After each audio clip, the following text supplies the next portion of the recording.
பின்பு அவர் பன்னீர் வரையும் தம்மிடத்தில் அழைத்து, இதோ எருசலேமுக்குப் போகிறோம், மனுஷகுமாரனைக் குறித்து தீர்க்கதரிசிகளால் எழுதப்பட்டவைகள் எல்லாம் நிறைவேறும்.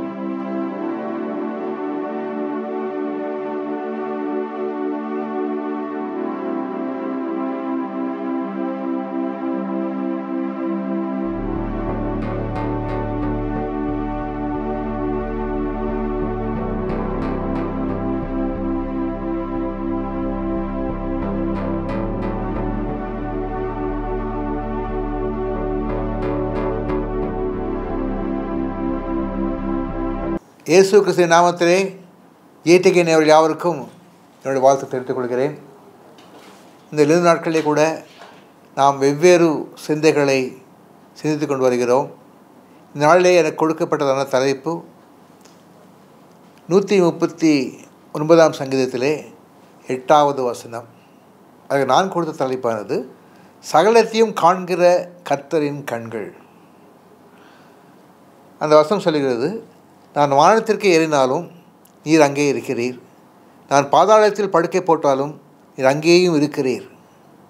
கர்த்தரை குறித்து ஆங்கிலத்தில் எப்படி சொல்வார்கள்? அவர் omnipotent God, omnipresent God, omniscient God. அதாவது சர்வ வல்லமையுள்ள தேவன், சர்வ வியாபியாகிய தேவன், சர்வத்தையும் அறிந்த தேவன். இந்த 3 குணாதிசயங்களை பொறுத்தவர் தான் நம்முடைய அருள்நாதர். சரி, இந்த வசனத்தில் நம்ம ஒன்று பார்க்குறோம். பாதாளத்தில் படுக்கை போட்டாலும், பாதாளம் சொன்னாக்கா உடனே நமக்கு கொஞ்சம் வெறுப்பான இடமா இருக்கும். மரணம், பாதாளம், இந்த 2 குறித்து நாம் பேசும் பொழுது நமக்கு அது மிகுந்த வருத்தமாக இருக்கும். இங்கே என்ன போட்டிருக்குன்னா, பாதாளத்தை இறங்கினாலும் போடல. இந்த வசனத்தில் வானத்தில் ஏறி போனாலும் போட்டிருக்கு, பாதாளத்தில் இறங்கினாலும் போடல. என்ன போட்டிருக்குன்னா, படுக்கை போட்டாலும். பாதாளத்திலே படுக்கை போட்டு யாராவது தூங்குவாங்களா? ஆனால் இந்த இடத்துல அப்படி தான் போட்டிருக்கு. படுக்கை எதுக்கு? நித்திரை பண்ணுவதற்கு, படுத்திருப்பதற்கு, நித்திரை பண்ணுவதற்கு. யோவான் 16ஆம் அதிகாரத்திலே 11ஆம் வசனம் முதல் 14ஆம் வசனம் வரை நாம் ஆழ்ந்து பார்ப்போம்னு சொன்னால், இந்த நித்திரை உலகத்தை பொறுத்தவரை நித்தியமான நித்திரை. ஆனால் கர்த்தர் பார்வையிலே அது நிரந்தரம் அல்ல. 11ஆம் வசனத்தில் பார்க்கிறோம். 11ஆம் அதிகாரம், யோவான் 11ஆம் அதிகாரம் 11ஆம் வசனம். இவர்களை அவர் சொல்லி முடித்த பின்பு அவரை நோக்கி, நம்முடைய சிநேகிதனாகிய லாசரு நித்திரை அடைந்திருக்கிறான், நான் அவனை எழுப்ப போகிறேன். அவன் தூங்கிட்டு இருக்கான், நித்திரையாக இருக்கிறான் அப்படின்னு சொன்னாங்க. கர்த்தர் பாதாளத்தை இறங்குகிறவர்களை ஏற்ற வேளையில் எழுப்புவார் என்று ஒரு நம்பிக்கை உண்டு. அப்போஸ்தலர் விசுவாச பிரமாணத்திலே நம்ம இயேசுவுக்கு சொல்லும் பொழுது கூட, அவர் சிலுவையில் அறையப்பட்டு மரித்து அடக்கம் பண்ணப்பட்டு பாதாளத்தில் இறங்கினார் என்ற வாக்கியம் வருகிறது. ஆகையால் யார் ஏறினாங்கன்னா, இயேசு கிறிஸ்துவே பாதாளத்தில் இறங்கினார். ஸோ மரணத்துக்கு பிறகு இயேசுவை போலவே நீங்களும் நானும் பாதாளத்தை இறங்கத்தான் வேண்டும். நாங்கள் பாதாளத்தில் போக மாட்டோம் சில பேர் சொல்லுவாங்க. கண்ணை மூடினா பரலோகம் சொல்லுவாங்க. அதெல்லாம் பேச்சுக்கு அழகாக தான் இருக்குது. ஆனால் கட்டாயமாக போக வேண்டிய பாதை மரணத்தின் பாதை ஒன்று, 2வது பாதாளத்தின் பாதை. இந்த 2ஐயும் தாண்டி தான் நம்ம பரலோகம் போக முடியும். ஆனால் சகலத்தையும் காண்கிற தேவன் பார்வைக்கு பாதாளம் மறைவாக இருக்க முடியாது. பாதாளத்தை குறித்து பார்க்கும் பொழுது ஒருவேளை நம்ம இப்படி நினைக்கலாம், அங்கே போனவங்க நம்ம பார்க்கவே முடியாதுன்னு சொல்லி. கர்த்தருடைய பார்வை அதையும் நமக்கு அவருக்கு மறைக்காது. எரேமியா 23ஆம் அதிகாரம் 24ஆம் வசனத்தில் வாசிக்கிறோம், யாவானாகிலும் தன்னை நான் காணாதபடிக்கு மரங்களை ஒழித்துக் கொள்ளக்கூடுமோ என்று கர்த்தர் சொல்கிறார். வானத்திலும் பூமியும் நிரப்பெறுகிறவர் அல்லவா என்று கர்த்தர் சொல்கிறார்.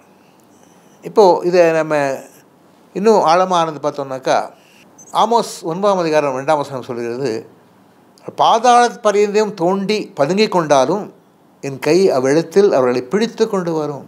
ஆகிய பாதாளத்தில் போய் நம்ம பதுங்கிட்டு இருக்க முடியாது. யாராக இருந்தாலும் சரி, அவருடைய கர்த்தர் கட்டாயமாக எழுப்புவார் என்று சித்தமாக இருந்திருக்கிறோம்.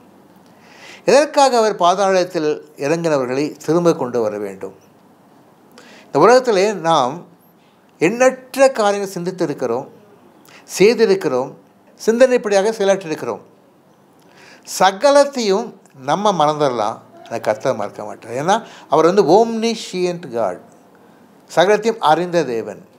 மரணம் முடிவு அல்ல, அதுக்கு பிறகு நியாய தீர்ப்பு என்று உண்டு என்று உணர்ந்து கொள்ள வேண்டும். அதுக்கு பிறகுதான் நன்மை செய்தவன் தீமை செய்தவன் இருவருக்கும் வித்தியாசமான தீர்ப்பு, நியாய தீர்ப்பு கொடுக்கப்படுகிறதுன்னு சொல்லி பார்க்குறோம். தங்களை பரிசுத்தவான்கள் என்கிற சில பேர் நினைக்கிறாங்க, அவங்க டைரெக்டாக பரலோகம் போயிடலான்னு சொல்லிட்டு. நியாய தீர்ப்பு இல்லாமல் பரலோகம் போக முடியாது. அந்த ஸ்டேஜஸ், ஒன்று மரணம், தொடர்ந்து பாதாளம், அதற்கு பிறகு உயிர்த்தெழுதல், எழும்புதல், அதற்கு பிறகு நியாய தீர்ப்பு. இந்த 4 காரியங்கள் நடந்தால்தான் பரலோகத்துக்கோ நரகத்துக்கோ போக முடியும். அப்போது இந்த அநேக நேரங்களில் நினைக்கிறாங்க, மரித்தால் உடனே டைரெக்டாக டிக்கெட் கிடச்சிருச்சு பரலோகம் போயிடலான்னு சொல்லி. அப்படி நடக்கவே முடியாது. முதலாம் உயிர்த்தெழுதல் என்று சொல்லி ஒன்று பார்க்குறோம். இதை வெளிப்படுத்தல் 20ஆம் அதிகாரத்திலே 6ஆம் வசனத்தில் வாசிக்கிறோம். முதலாம் உயிர்த்தெழுதலில் பங்குள்ளவர்கள் பாக்கியவானும் பரிசுத்தமானமாக இருக்கிறான். இவர்கள் மேல் 2ஆம் அழைத்திற்கு அதிகாரம் இல்லை. இவர்கள் தேவனுக்கும் கிறிஸ்துவுக்கும் முன்பாக ஆசாராய் இருந்து அவரோட கூட 1000 வருஷம் அரசாழ்வாள் என்று வெளிப்படுத்தப்பட்டிருக்கிறது. இந்த இடத்துல தான் அநேகருக்கு தவறான எண்ணங்கள் வருவதை பார்க்குறோம். அது என்னன்னாக்கா, அந்த போதனை கிறிஸ்துவின் இரகசிய வருகையில் கிறிஸ்துவுக்குள் மரித்த அனைவரும் முதலாம் உயிர்த்தெழுதலிலே பங்கு பெற்று 1000 வருடங்கள் ஆட்சியிலே பங்கு பெறுவார்கள் என்று சொல்லி. 1000 வருட ஆட்சியை குறித்து நம்ம கொஞ்சம் டீப்பாக சிந்திக்க வேண்டியிருக்கிறது. இது பார்த்தோம்னாக்கா, வெளிப்படுத்தல் 20ஆம் அதிகாரத்தில் முதல் வசனம் சொல்கிறது, ஒரு தூதன் பாதாளத்தின் திறவுகோலையும் பெரிய சங்கிலியையும் தன் கையிலே பிடித்து கொண்டு வானத்திருக்கிறவர்களை கண்டேன். 2ஆம் வசனம், பிசாசானவன் என்றும் சாத்தான் என்றும் சொல்லப்பட்ட பழைய பாம்பாகிய வலு சர்ப்பத்தை அவன் பிடித்து இந்த 1000 வருஷம் கட்டி வைத்து இந்த 1000 வருஷம் நிறைவேறும் அளவும் அது ஜனங்களை மோசம் போக்காதபடிக்கு அதை பாதாளத்திலே அடைத்து வைத்தான் சொல்லி. அப்போது இந்த 1000 வருஷம் இருக்குது பாருங்கள். இந்த 1000 வருஷம் மரித்து பாதாளத்தில் இருக்கிற கிறிஸ்தவர்களும் சரி மற்றவர்களும் சரி வெளியேற முடியாது. இந்த 1000 வருஷமும் அவங்க உள்ள அடப்பட்டு தான் இருக்க வேண்டும். ஆனால் முதலாம் வகையிலே பங்கு பெற்றவர்கள் பாக்கியவான்கள் போட்டிருக்கு இல்லையா, அந்த வசனத்தை பார்த்தோம்னாக்கா, வெளிப்படுத்தல் 20ஆம் அதிகாரத்தில் 4ஆம் வசனம், அன்றியும் நான் சிங்காசனங்களை கண்டேன், அவர்கள் மேல் உட்கார்ந்து இருக்கிறவர்கள் நியாய தீர்ப்பு கொடுக்கும்படி அவர்களுக்கு அதிகாரம் கொடுக்க வழங்கப்பட்டது. இயேசுவை பற்றி சாட்சிய நிமித்தமும் தேவனுடைய வசனத்தின் நிமித்தமும் சிரசேதம் பண்ணப்பட்டவர்களுடைய ஆத்துமாக்களையும் மிருகத்தையாவது அதன் சொரூபத்தையாவது வணங்காமலும் தங்கள் வெற்றியிலும் தங்கள் கைகளிலும் அதன் முத்திரையை தரித்து கொள்ளாமலும் இருந்தவர்களை கண்டேன். அவர்கள் உயிர்த்து 1000 வருஷம் கிறிஸ்துவோடு கூட 1000 வருஷம் அரசாண்டார்கள். யார் இந்த லிஸ்ட்டில் பார்த்தீங்கன்னாக்கா, இந்த முதலாம் உயிர்த்தெழுதலில் பங்கு பெறுவவங்க யாருனாக்கா, இந்த முதலாம் இதில் ஒன்று இயேசுவை பற்றி சாட்சி சொன்ன நிமித்தமாக சுரச்சேதம் பண்ணப்பட்டு இறந்தவர்கள். இரண்டாவதாக மிருகத்தையாவது அதனுடைய சுரூபத்தையாவது வணங்காமலும் தங்கள் நெற்றியிலும் தங்கள் கையிலும் அதன் முத்திரை தரித்து கொள்ளாதவரும் இருந்தவர்கள் போட்டிருக்கு. ஆனால் இறந்தவர்கள், இந்த இறந்தவர்கள் உயிர்த்து அதுக்கு பிறகு 1000 வருஷம் அரசாடுவார்கள். முதல் வகை குறித்து நாம் அதிகமாக தெரியும், நமக்கு சிரசேதம் பண்ணப்பட்டவர்கள் குறித்து, தியாகிகள் குறித்து நமக்கு தெரியும். இரண்டாம் வகையாரை குறித்து தான் கொஞ்சம் தவறான கருத்து இருக்குது.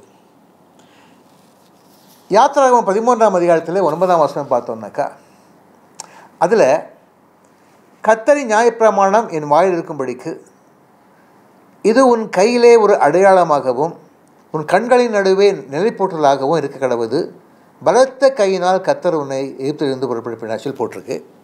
இப்போது இதில் இதை தப்பாக இஸ்ரவேல் புரிந்துகள் என்ன பண்ணாங்கனாக்கா, இந்த நியாயப்பிரமாணத்தை ஒரு இலை தலைகளை எழுதி அதை அவங்க ஒரு மடித்து ஒரு கயிறை கட்டி தலையில் நெற்றியில் கட்டிக்குவாங்க.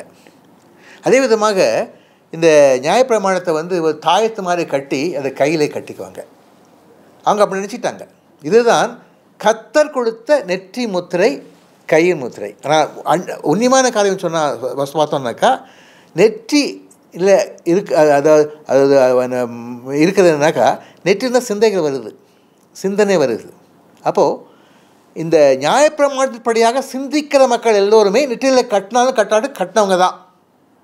அதே விதமாக நியாயப்பிரமாணம் சொன்னபடியே செய்கிறவர்கள், கையில் மணிக்கட்டு கட்டப்பட்டிருக்கு, கையில் செய்கிறவங்க. ஸோ நியாயப்பிரமாண சிந்தை உள்ளவர்களும் அதன்படியாகவே கிரியை செய்கிறவர்களும் தான் கர்த்தருடைய அந்த முத்திரையை நெற்றியிலையும் கையிலையும் கட்டிக்கொள்கிறார்கள். பிசாசானக்கம் பாருங்கள், சாத்தான் எல்லாம் கர்த்தர் செய்கிற எல்லாத்தையுமே அப்படியே காப்பி வச்சுட்டு இருப்பான். அந்த வகையில் தான் இந்த வசனங்கள் என்ன சொல்லுதுன்னாக்கா, சாத்தானுடைய சிந்தை நெற்றியிலே கட்டியிருக்கிறவர்கள் அந்த முத்திரையை தரித்தவர்கள். சாத்தானுடைய சிந்தையின்படியே செய்கிறவர்கள் கையிலே அந்த முத்திரையை தரித்தவர்கள். ஆகிய இந்த இடத்துல என்ன பார்க்கணுன்னாக்கா, உண்மையிலே ஒரு பிரிண்டிங் கிடையாது. உண்மையிலேயே சாத்தானுடைய சிந்தையின்படி சிந்திக்கிறவர்களும் சாத்தானுடைய சிந்தையின்படியாக செய்கிறவர்களும் தான் இந்த மக்கள். இந்த மக்கள், இந்த இப்படி செய்யாத மக்கள், சாத்தான் சிந்தையின்படி செய்யாத மக்களும் சாத்தானுடைய சிந்தைப்படி சிந்திக்காத மக்களும் அந்த சிந்தையின்படியாக செய்யாத மக்களும் துன்புறுத்தப்படுவார்கள். ஆகையால் அதற்காகவே அவர் துன்புறுத்தப்பட்டு மறிக்கிறார்கள். இது ஒரு செட்டு வந்து திரைசாதனம் பண்ணி மறிச்சிட்டாங்க. இந்த அடுத்தவங்க எப்படின்னாக்கா, அவங்க சாத்தானுக்கு கீழ்ப்படியாமல், அவனுடைய சிந்தைக்கு கீழ்ப்படியாமல், அவனுடைய செயலுக்கு கீழ்ப்படியாமல் வாழ்ந்தவர்கள் எல்லோருமே துன்பப்படுவார்கள், துன்பத்தோடு கூட மறிப்பார்கள். அப்படி மறித்தவர்கள் தான் அந்த லிஸ்ட்டில் இருக்காங்க.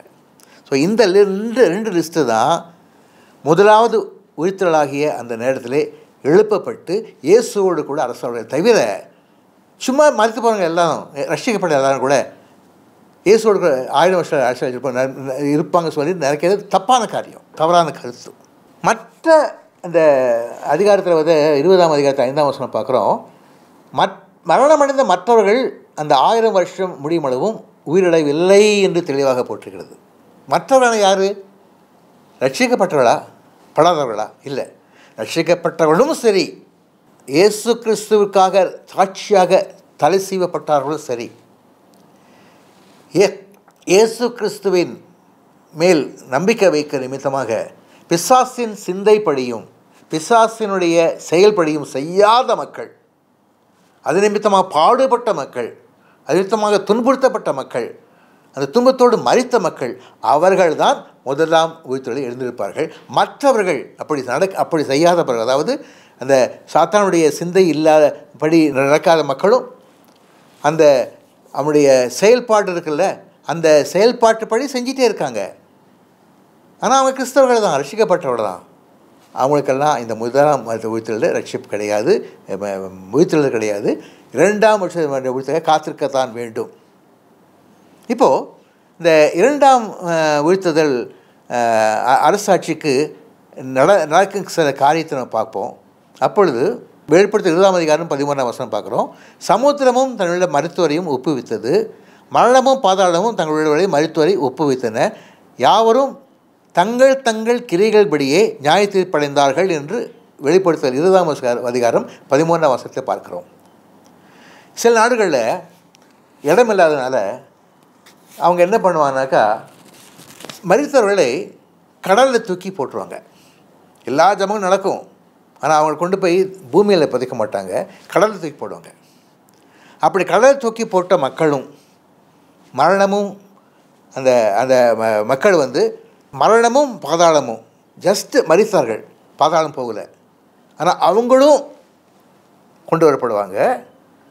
மரித்தோரை ஒப்பு கொடுக்கும், பாதாளமும் ஒப்பு கொடுக்கும். அப்படி எல்லாருமே அந்த ரட்சிக்கப்பட்டவர்கள் எல்லோருமே, பாதாளத்தில் இருக்கிறவங்க எல்லாருமே, இயேசுக்காக சிறைசேதம் பண்ணப்பட்டவர்கள் எல்லோருமே, இயேசுக்காக அந்த பிசாசனுடைய கற்பனைகளுக்கு கீழ்ப்படிஞ்சு நடக்கிற மக்களுமே, அவள் எல்லாருமே வந்து உயிர்த்தெழுவாங்க. they will rice up. Even Christians and நான் கிறிஸ்டியன்ஸ், கிறிஸ்தவர்கள் ஆரம்பம் எல்லாரும் எழுதிருப்பாங்க. உயிர்த்தெழுதலை சொல்லி முக்கியம். ஏன்னா எல்லாம் நியாயத்தீர்ப்பில் சேர்க்கப்படுவாங்க. இப்போது முக்கியமான காரியம் பார்க்கணும். 13ஆம் அதிகாரத்தில் கடைசியில் பார்க்குறோம், யாவரும் தங்கள் தங்கள் கிரியைகள்படியே நியாயத்தீர்ப்படைந்தார்கள். பிரசங்கி 12:14 நம்ம எடுத்து பார்ப்போம். ஒருவரும் கிரியையும் அந்தகாரமான ஒவ்வொரு காரியத்தையும் அந்தகாரமான ஒவ்வொரு காரியத்தையும் நன்மையானாலும் தீமையானாலும் தேவன் நியாயத்திலே கொண்டு வருவார் என்று தெளிவாக சொல்லப்பட்டிருக்கிறது. நன்மையோ தீமையோ எல்லாத்தையும் நியாயத்திற்கு கட்டாயம் கொண்டு வருவார். இதுதான் நடக்க போகிற காரியம். 2 கொரிந்தியர் 5ஆம் அதிகாரம் 10ஆம் வசனம் போட்டிருக்கிறது. ஏனென்றால் சரீரத்தில் அவனவன் செய்த நன்மைக்காவது தீமைக்காவது தகுந்த பலன் அடைமொழிக்கு நம்ம எல்லோரும் கிறிஸ்துவ நியாயஸ்தானத்துக்கு முன்பாக வெளிப்படுத்தப்பட வேண்டும். நன்மை செய்தவர்கள் யாராலும் சரி, கிறிஸ்தவர்களாக இருந்தாலும் சரி, கிறிஸ்தவர்களாலும் சரி, நன்மை தீமை எல்லாம் ஒரு ஸ்டோர் ஹவுஸில் இருக்குது. இது நம்ம இன்னும் தெளிவாக பார்க்கணுன்னாக்கா 20ஆம் அதிகாரத்தில் 12ஆம் வசனத்தை பார்க்குறோம். மரித்தோராகிய சிறியோரையும் பெரியோரையும் தேவனுக்கு முன்பாக நிற்க கண்டேன். அப்பொழுது புத்தகங்கள் திறக்கப்பட்டன. ஜீவ புத்தகம் என்று வேறொரு புத்தகம் திறக்கப்பட்டது. அப்பொழுது அந்தந்த புத்தகங்களில் எழுதப்பட்டவர்களின்படியே மரித்தோர் தங்கள் தங்கள் கிரிகளுக்கு தக்கதாக நியாயம் தீர்க்கப்படுவார்கள். 2 புஸ்தகங்கள் திறக்கப்படுது. முதல் புஸ்தகம் நன்மை தீமையை எழுதப்பட்ட புத்தகம்.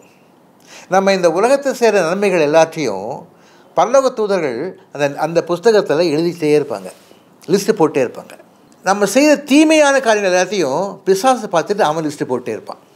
இப்படி 2ஐயும் சேர்ந்த புக்கு தான் அந்த நன்மை தீமை அறிகிற புக்கும். நன்மை தீமை கொண்ட அந்த முதலாம் புத்தகம். இப்போது 2வது புத்தகம் இருக்குது. அந்த 2வது புத்தகத்தில் ரட்சிக்கப்பட்டவர்கள், இயேசு கிறிஸ்துவின் மேல் நம்பிக்கை வைத்தவர்கள், விசுவாசிகள், இயேசுவை ஏற்றுக்கொண்டவர்கள், ரட்சிப்பை ஏற்றுக்கொண்டவர்கள், அவர்கள் எல்லாருடைய பெயர்களும் ஜீவபுஸ்தகத்தில் எழுதப்பட்டிருக்கிறது. இப்போது இந்த நன்மை தீமை என்ற இதன்படியே நியாயத்தீர்ப்பு நடக்கும். அந்த நன்மை தீமைப்படியே நியாயத்தீர்ப்பு நடக்கும். நன்மை செய்தவர்கள் அவர்களோட வேலை இயேசு ஏற்றுக்கொண்ட மக்கள் இருந்தால் கூட நன்மை செஞ்சாங்கன்னா, மகாத்மா காந்தி மாதிரி இன்னும் பெரிய பெரிய நன்மையான காரியங்கள் செய்த அநேக மக்கள் நமக்கு தெரியும். அவங்க எல்லாம் நியாயத்தீர்ப்பு அடைவார்கள். கட்டாயமாக நன்மைக்கு தக்கதாக நன்மையான காரியங்கள் அவர்களுக்கு நடக்கும். அதே வழியில் இயேசு ஏற்றுக்கொள்ளாத நிமித்தமாக அவர்கள் கடைசியிலேயே மரணமும் பாதாளமும் 2ஆம் மரணத்திலே அக்னியில் போடப்படுது போல அக்னியில் போடப்படும் சொல்லி பார்க்குறோம். ஆனால் இப்போது ரட்சிக்கப்பட்ட விஷயம் வருவோம். இந்த ரட்சிக்கப்பட்டவர்கள் இருக்காங்க பாருங்கள், அவங்களுக்கும் நன்மை தீமை எல்லாம் செஞ்சுருக்காங்க.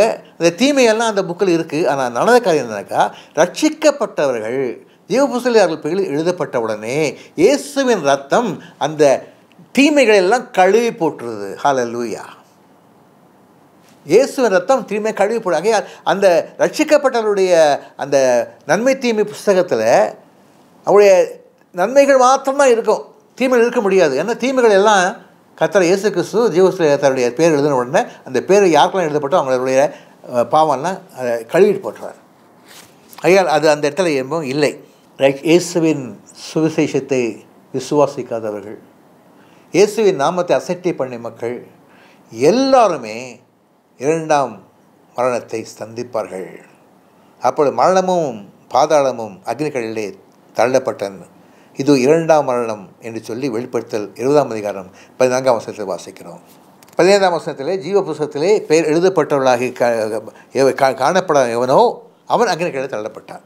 ஜீவ புஸ்தகத்தில் எழுதப்பட்டவன் தீமை செய்யணும் கிடையாது, செஞ்சிருக்கான். ஆனால் அந்த தீமையெல்லாம் இயேசுவின் ரத்தத்தின் மூலமாக கழுவப்பட்டு விட்டது. இதுதான் உண்மையான காரியம். ஆகையால் ரட்சிக்கப்பட்டவர்களும் நியாயத்தீர்ப்பில் நிற்பார்கள்.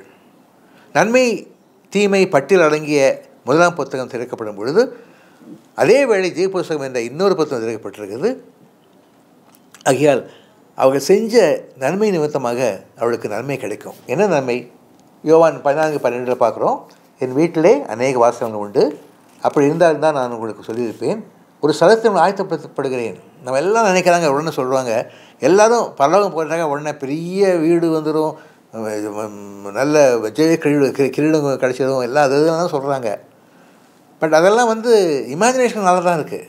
ஆனால் ஆக்சுவலாக என்ன விஷயம்னாக்கா, என்னென்ன நன்மை செய்கிறோமோ அதுக்கு ஏற்ற விதமாக அந்த பலனை நம்ம பரலோகத்தை அனுபவிப்போம். அந்த இந்த நான் உனக்கு ஒரு இடத்தை ஆயத்தம் பண்ணுறேன்னு சொன்னார் இல்லையா? ஏன் ஆயத்தம் பண்ணணும்? இடத்த ஆயத்தம் பண்ணணும். அவர் நினச்சாருனாக்கா ஒரு வீடு கட்டிடலாமே, சொல்லலாம். வீடு உண்டாகுனா வீடு உண்டோ, அந்த வீட்டில் கொண்டு போய் உங்களை என்னை போட்டுடலாமே. அப்படி இல்லை. ஆயத்தம் பண்ண எப்படி ஆயத்தம் பண்ணுவார்? ரா மெட்டீரியல் வீடு கட்டுறதுக்கு சிமெண்ட்டு தேவை, செங்கல் தேவை, சுண்ணாம்பு தேவை, மண் தேவை, மணல் தேவை, இதெல்லாம் தேவை. இது யார் சப்ளை பண்ணுறா? நம்ம தான். நம்ம நன்மை செய்தோம்னாக்கா ஒரு ஜீவக்கற்கள் கொடுக்கப்படும். அந்த கல்லை வச்சு அந்த ஒரு வீட்டை கட்டுவார். நம்ம நன்மைகள் எல்லாவற்றுக்கும் பலன் என்னன்னாக்கா நமக்கு நன்மைக்கு ஏற்ற விதமான ஒரு வீட்டு கட்டப்படும். அருமையானவர்களே, இதை நாம் சிந்திக்க வேண்டும். இந்த உலகத்தில் நன்மைக்கு ஏதுவான செய்கிற வேலை வரையிலும் கூட ஒவ்வொரு நன்மைக்கும் நம்முடைய பரலோக வீட்டிலே நமக்கென்று சொல்லி ஒரு நல்ல அருமையான ஒரு வீடு கட்டப்படும். ஆகையால் கர்த்தருக்கு நன்மை மாத்திரம் செய்த மக்களுக்கு அருமையான ஒரு வீடு கிடைக்கும். நன்மையும் தீமையும் செஞ்சிட்ருக்க மக்களுக்கு பாவ மன்னிப்பு கிடைக்கும், ரட்சிப்பு கிடைக்கும், ரட்சிக்கப்படுவார்கள். ஆனாலும் அவர்கள் நெருப்பிலே போடப்பட்டு எடுக்கப்பட்ட மக்களை போல் இருப்பார்கள் சொல்லி நம்ம ஏற்கனவே 1 கொரிந்தியரில் வாசிக்கிறோம். ஐயா, நமக்கு நித்தியமான அந்த ஒரு வீடு வேண்டும் என்று சொன்னால் இந்த உலகத்தை நன்மை செய்து நாம் பழக வேண்டும். சோர்ந்து போகாமல் நற்கிரியை செய்தது மகிமையும் கனத்தையும் அறியாமையும் தேடுகிறவர்களுக்கு நித்திய ஜீவன் என்று சொல்லி ரோமர் 2:7 பார்க்கிறோம். சோர்ந்து போகாமல் நற்கிரியைகளை செய்து மகிமையும் கனத்தையும் அழியாமையும் தேடுகிறவர்களுக்கு நித்திய ஜீவன் உண்டு. ஆகையால் நம்ம சோர்ந்து போகாமல் நன்மை செய்ய பழகுவோம். நியாயத்தீர்ப்பு நாளிலே கர்த்தர் நம்மை உயிரோடு எழுப்புவார். நாம் முதலாவதாக கர்த்தருக்குள் மடிக்கும்படியாக சிரச்சேதம் பண்ண ஒப்பு கொடுப்போம். அல்லது பிசாசானவனுடைய சிந்தைக்கும் செயலுக்கும் நம்முடைய சிந்தைகளுக்கும் கைகளுக்கும் இடம் கொடுக்காமல் இருந்தோம் சொன்னால் நமக்கு துன்பம் வரும், கஷ்டம் வரும். கஷ்டத்து நிமித்தமாக மறித்தோம் என்று சொன்னால் நமக்கு 1ஆம் மறித்தலிலே இடம் கிடைக்கும். நம்ம 1000 வருஷம் அரசரலாம். அப்படி இல்லாதவர்கள் நன்மை செய்வது நிமித்தமாக பரலோகத்திலே நமக்கென்று ஒரு அருமையான வீடு கட்டப்படும். ஆயத்தமாகமா ஜெபிப்போம். கிருபையின் தேவனே, இந்த அருமையான நாளிலும் ஆண்டவரே, நம்முடைய வசனங்கள் மூலமாக நாங்கள் போதிக்கப்பட்டிருக்கிறோம். நாங்கள் இந்த உலகத்தில் 2 விதங்களாக ஆண்டவரே உம்மிடம் சேர முடியும். ஒன்று 1ஆம் உயிர்த்தெழுதல், 2ஆம் உயிர்த்தெழுதல். ஆண்டவரே, நாங்கள் பல வேளை இந்த 1ஆம் உயிர்த்தெழுதலுக்கு முயற்சி பண்ணும்படியாக கர்த்தருடைய நாமத்தின் நிமித்தமாக சிரச்சேதம் பண்ணபடியாகவும் கர்த்தரின் நாமத்தின் மூலமாக கர்த்தரையே ஆராதிப்பது நிமித்தமாக பிசாசின் சிந்தைகளுக்கும் பிசாசின் செயல்கள் இடம் கொடுக்காத நிமித்தமாக துன்புறுத்தப்பட்டு மறைப்பதற்கும் இடம் கொடுக்க கிருபை தாரும். அப்படி நாங்கள் இடம் கொடுக்கப்படுதும் நாங்கள் 1ஆம் உயிர்த்தெழுதலை பங்கு பெற்று 1000 வருஷம் அரசாலும் நடந்திருக்கிறோம் சுவாமி. அதே வழியிலே அப்படி இயலாத நிலையில் கூட நாங்கள் நன்மை தீமை என்ற 2 பகுதியிலும் ரட்சிக்கப்பட்ட நிமித்தமாக நாங்கள் தீமைகளை அகன்று நன்மைகளை அதிகமாக செய்து நற்கிரியை மக்களாக வாழ்ந்திருந்து அந்த நற்கிரை நிமித்தமாக நாங்கள் மகிமை அடைந்து அது நிமித்தமாக நாங்கள் எங்கள் பரலோகத்திலே ஒரு வீடு கட்டப்பட கிருபையிலும் ஜெபிக்கிறோம். பொறுப்படுத்த ஆசீர்வதியும். எல்லா துதி கனமையும் நிமிர்த்திக் கொள்ளும். இயேசுவின் நம் ஜெபம் பிதாவே, ஆமேன். இந்த ஸ்தோத்திரம் கர்த்தர் ஆசீர்வதிப்பதாக. ஆமேன்.